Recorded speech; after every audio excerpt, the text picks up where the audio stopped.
I was stunned reading this letter last night that Tony's Kansas City broke. It was a letter sent from Gwen Grant. She is the president and CEO of the Urban League of Greater Kansas City.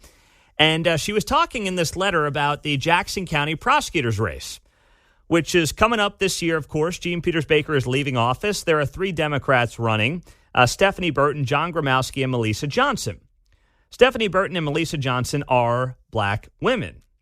And in this letter, Gwen Grant writes, "This election holds historic potential. We could elect the first African-American and first person with roots on the east side of the city to serve as Jackson County prosecutor. However, the harsh reality is that the presence of 2 black women in the primary race will likely split the black vote and the progressive vote, handing a victory to John Gromowski."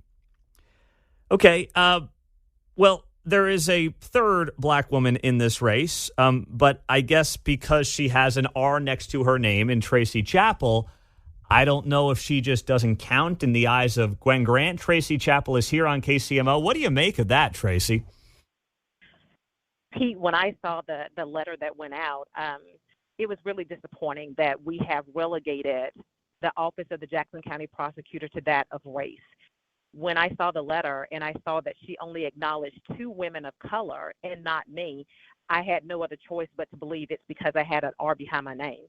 And Pete, it doesn't matter whether I have an R or not. We both know that crime is not a Democrat or Republican issue. It's a public safety issue that needs to be addressed fully. And when I'm seeing that, and it just looks like she was attempting to discredit me or just smother me out altogether and not give me any press. I just want to let the people know that you do have an individual that's running who's not only African American, because I don't want to put that out there as the qualifier for the office of Jackson County prosecutor, but I am well qualified for that position. And that went unnoticed in the letter that she wrote.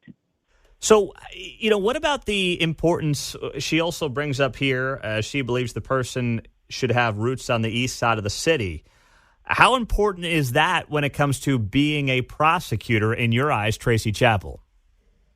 Even if you had a person, from my understanding of reading the letter, one of the women has quote unquote roots on the east side of the city.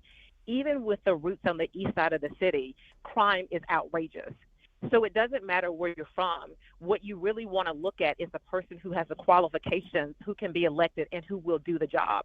This is a matter of law and order, which has been out of, it's not happened for a very long time. Well past 2011, that's when the current prosecutor got into office. Law and order has not been in order, and so it doesn't matter where you live. You want a candidate who can do the job, who's qualified to do the job, who has significant experience in doing the job. That's who you want. You're not concerned about where a person lives, but you also want a person who's not only qualified, but can also connect with the community, and that person is me.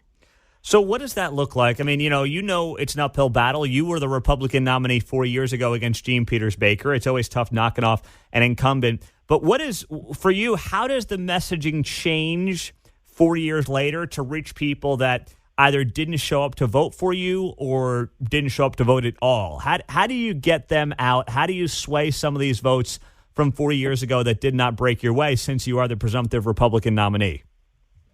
Well, first of all, Pete, back in 2020, I was very clear, and I know you and I spoke about it a little bit, or actually a lot, when we determined that was the most important race, the local race that was going to happen in Jackson County. Pete, nothing's changed. Crime, if anything, has gotten significantly worse, okay, since 2020. We have a number of killings.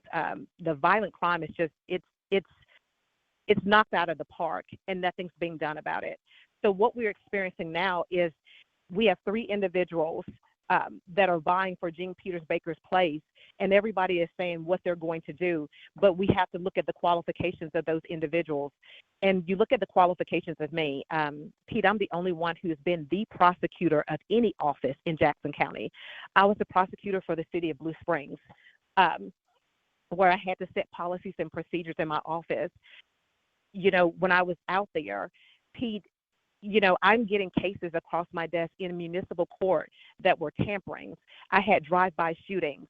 I had DV cases that should have been felonies. All these things that I'm naming are felonies that I had to step up because of the failed leadership in the Jackson County Prosecutor's Office.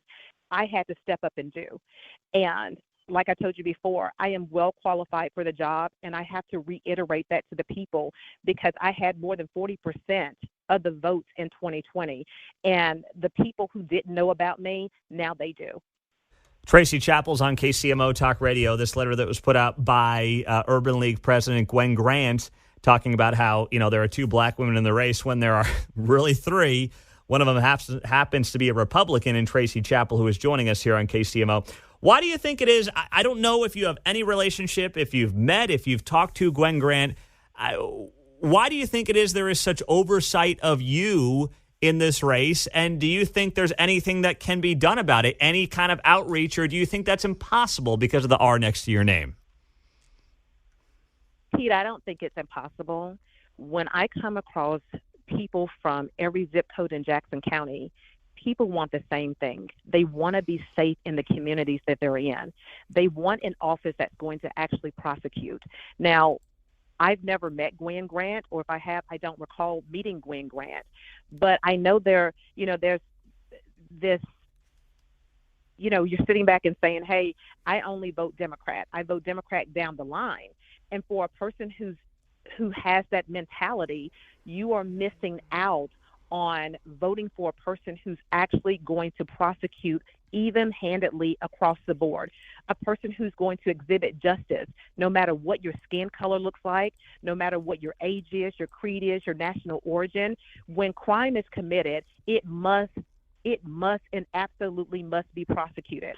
So for an individual who states, I will only vote for a Democrat, even those individuals, I reach across those party lines, and it is my job to make them safe as well.